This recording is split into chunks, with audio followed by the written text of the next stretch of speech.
Hello, and welcome back to Fairy Tale. Yesterday was an interesting little experience on my part, as the ugly little duckling touched my heart in ways that apparently made me cry. So the last little end was a bit odd. I wasn't expecting that to happen. But if anyone else feels like this story touched their heart in some way, leave a little comment. That one? Yeah, should I do that one? One of my other YouTuber friends does this one. Today is episode 5.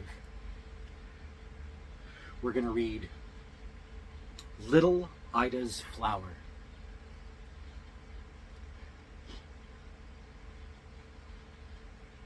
"My poor flowers are quite dead," said little Ida. "They were so pretty yesterday evening, and now all the leaves are hanging down quite withered.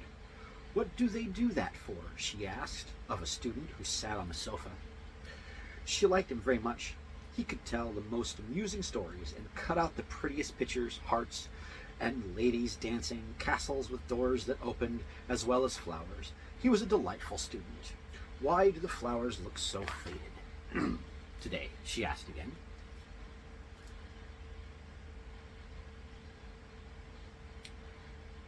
And pointed to her nosegay, which was quite withered. Nosegay. Likely a flower. Have no idea what it looks like. But it's withered currently. Which was quite withered. Don't you know what is the matter with them?" said the student.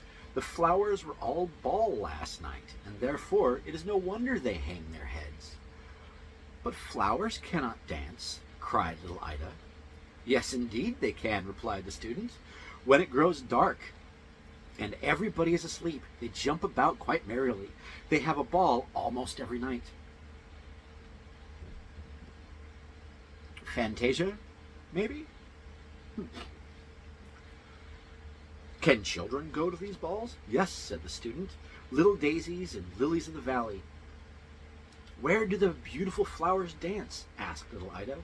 "Have you not often seen the large castle outside the gate of town, where the king lives in summer, and where the beautiful garden is full of flowers?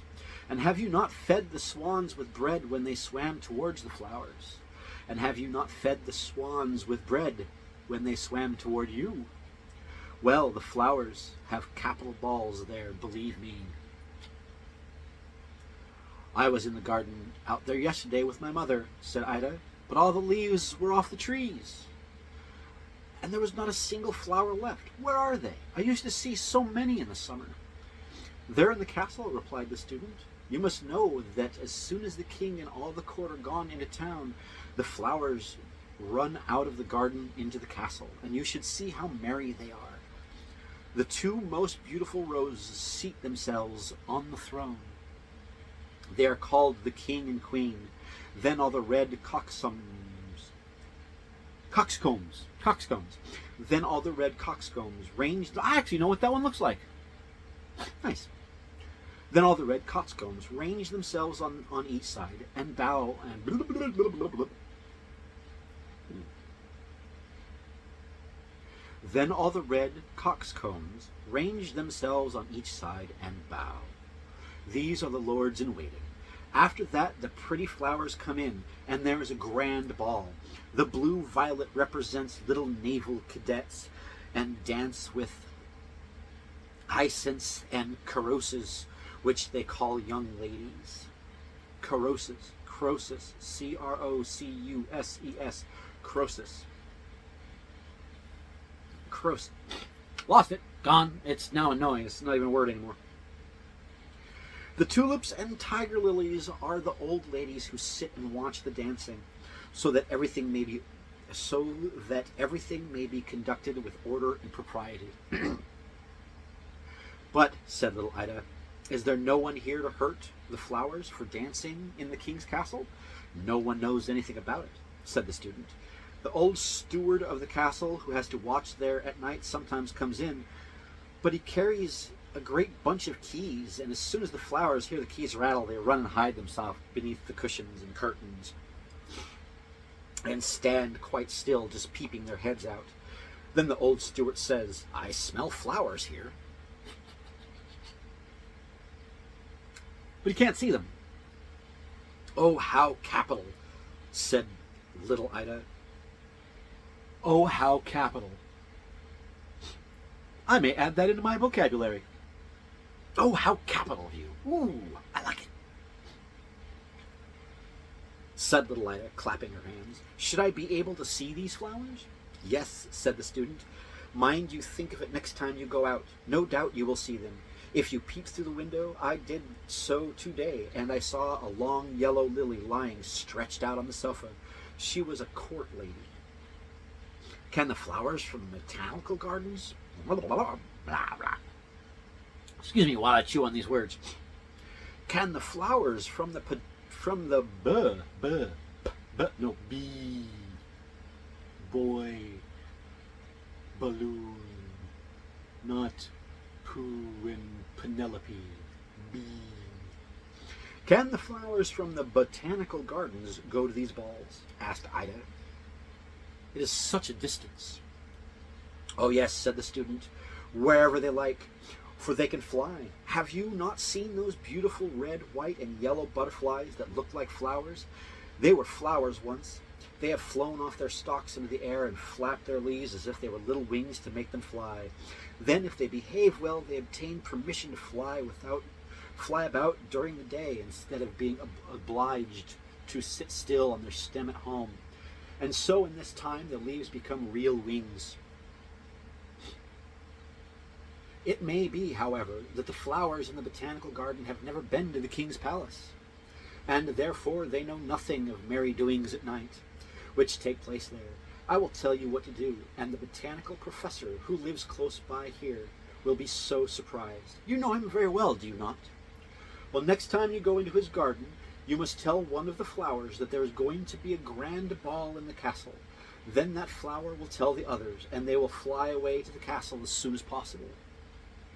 And when the professor walks into his garden, there will not be a single flower left. He will wonder what had become of them. But how can one flower tell another? Flowers cannot speak." "But certainly not," replied the student. "No, certainly not," replied the student. "But they can make signs. Have you not often seen that when the wind blows, they nod at one another and rustle all their green leaves?"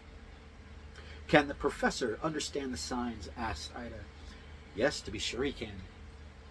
He went one morning into his garden and saw a stinging nettle making signs with its leaves to a beautiful red carnation. It was saying, 'You are so pretty. I like you very much.' But the professor did not approve of such nonsense, so he clapped his hands on the nettle to stop it." I'm not a fan of the professor.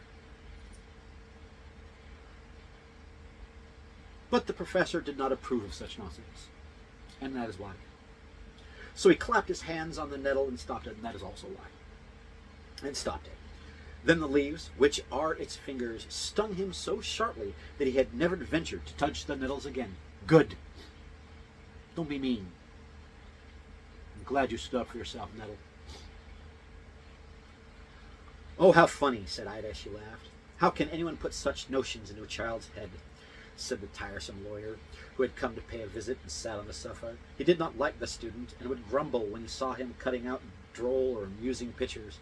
Sometimes it would be a man hanging on a gibbet and holding a heart in his hand as if he had been stealing hearts.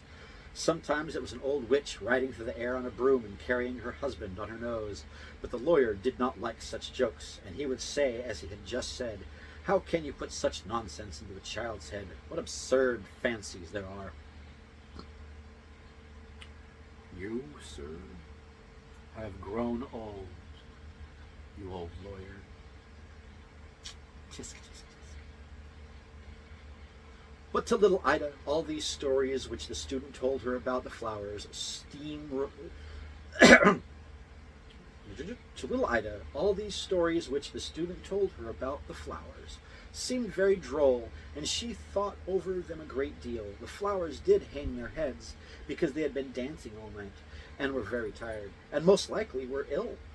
Then she took them into the room where the number of toys lay on the pretty table, and the whole table drawer besides was full of beautiful things. Her doll Sophie lay on the doll's bed asleep, and little Ida said to her, "You must really get up, Sophie. You must really get up, Sophie, and be content to lie in the drawer tonight. The poor flowers are ill, and they must lie in your bed. Then perhaps they will get well again."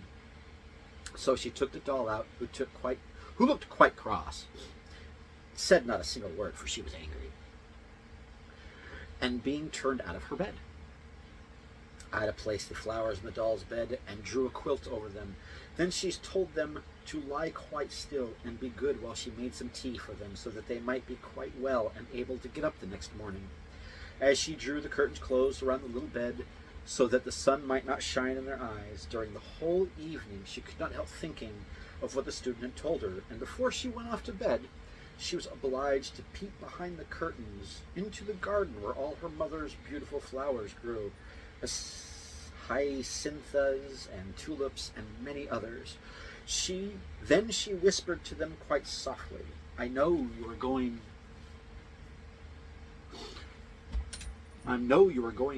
to a ball tonight."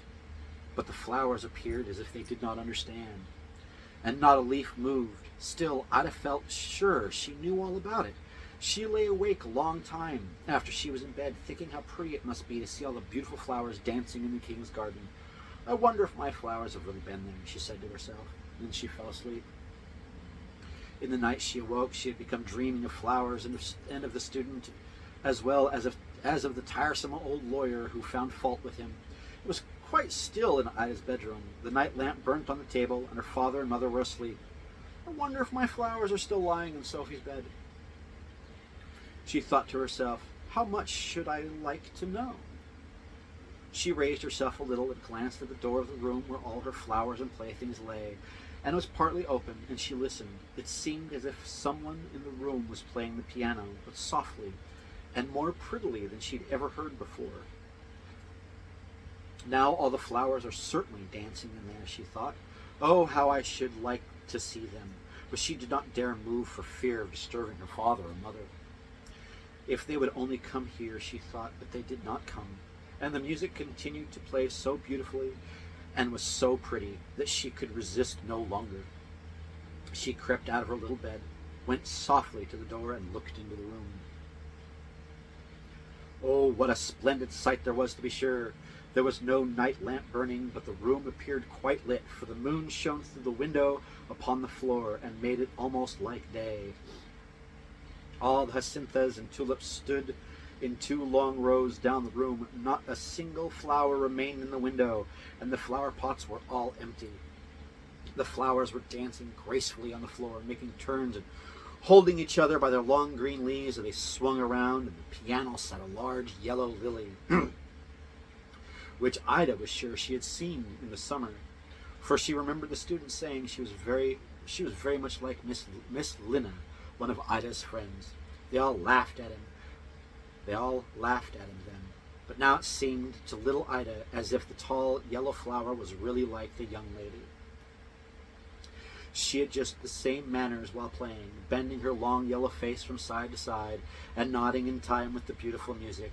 Then she saw a large purple crocus jump to the middle of the table where the playthings stood, go up to the doll's bedstead and draw back the curtains. There lay the sick flowers. But they got up directly and nodded to the others in sign that they wished to dance with them. The old rough doll with the broken mouth stood up and bowed to the pretty flowers. They did not look ill at all now, but jumped about, and they were very merry, yet none of them looked that way. I skipped a line. Jumped about and were very merry, yet none of them noticed little Ida. Presently it seemed as if something fell from the table. Ida looked that way and saw a slight carnival rod jumping down among the flowers, as if it had belonged to them. A carnival rod. It was, however, very smooth and neat, A little wax doll with a broad-brimmed hat on her head, like the one worn by the lawyer, sat upon it. The carnival rod hopped about among the flowers, its 3 red stilted feet, and stamped quite loud when it danced the mazurka.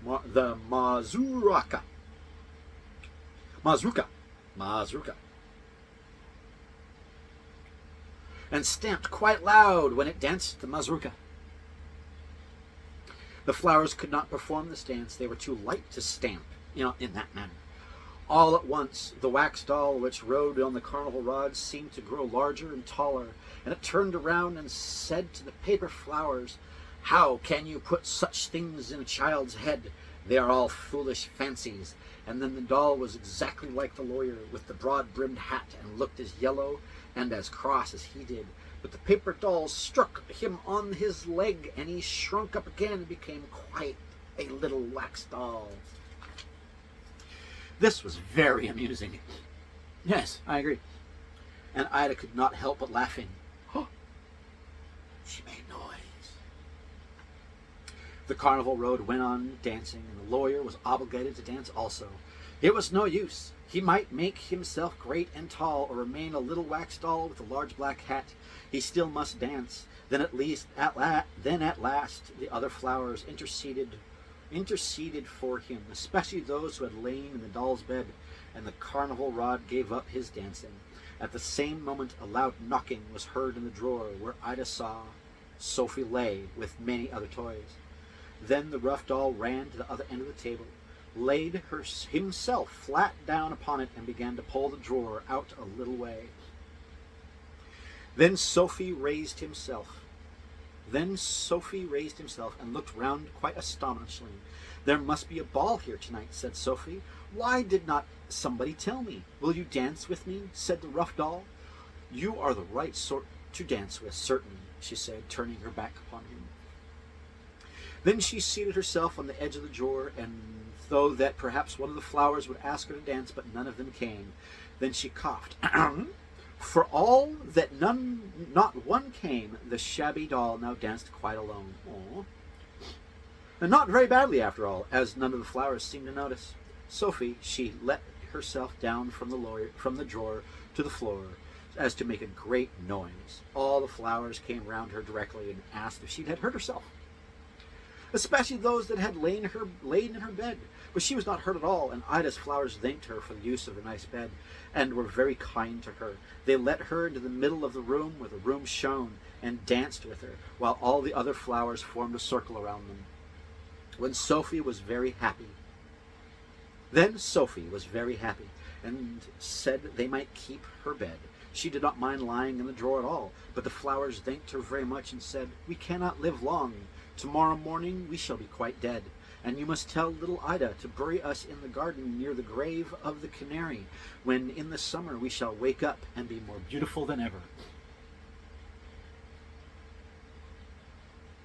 "No, you must not die," said Sophie, as she kissed the flowers. Then the door of the room opened, and a number of beautiful flowers danced in. Ida could not imagine where they came from, unless they were flowers from the king's garden. First came 2 lovely roses, with little golden crowns on their head. These were the king and queen. Beautiful stalks and carnations followed, bowing to everyone present. They had also music with them, large poppies and peonies, and pea shells for instruments, and blew into them till they were quite red in the face. The bunch of blue hyacinths, Hyacinths,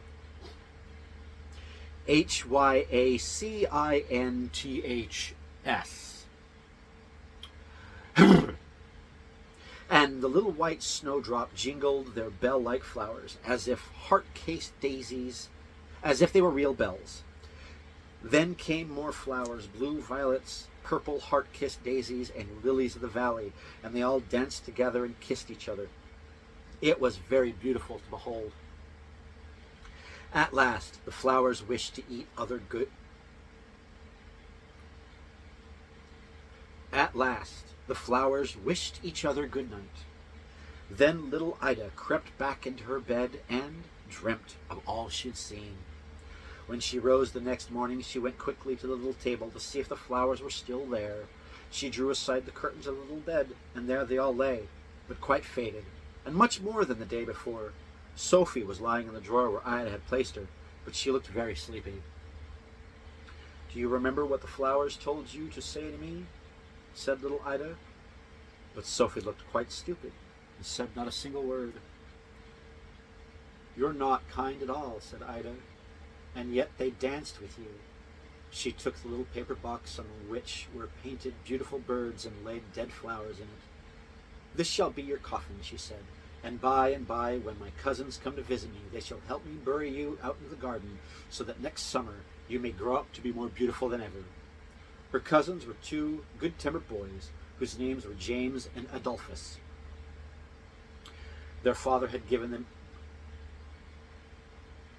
Adolphus. You know, that could have been a cool name. Not anymore. Their father had given them each a bow and arrow, and they had brought them to show Ida. She told them about the poor flowers which were dead, and as soon as they obtained permission, they went with her to bury them. The two boys walked first, with their crossbow on their shoulders, and little Ida followed, carrying the pretty box containing the dead flowers. They dug a little grave in the garden. Ida kissed her flowers, and then laid them with the box in the earth. James and Adolphus then fired their crossbows over the grave, as they neither had guns nor cannons. Aww. Aww. I really like this story. Yes. Yes. Yes, I do. And I don't know if we're going to get a good view, but here is the piece of artwork that goes with this story. It's the first print, too. There's not any... Oh, nope, I was wrong. I'm going to show you the other ones, too, because I really meant to, but I was... Yeah, so real quick, just so I can catch up. So I want to make sure you all get to see the pictures. Because it's not just fair if I see them. Oh, there's only one. I just missed one. Okay. So, yeah. That one's for the ugly duckling.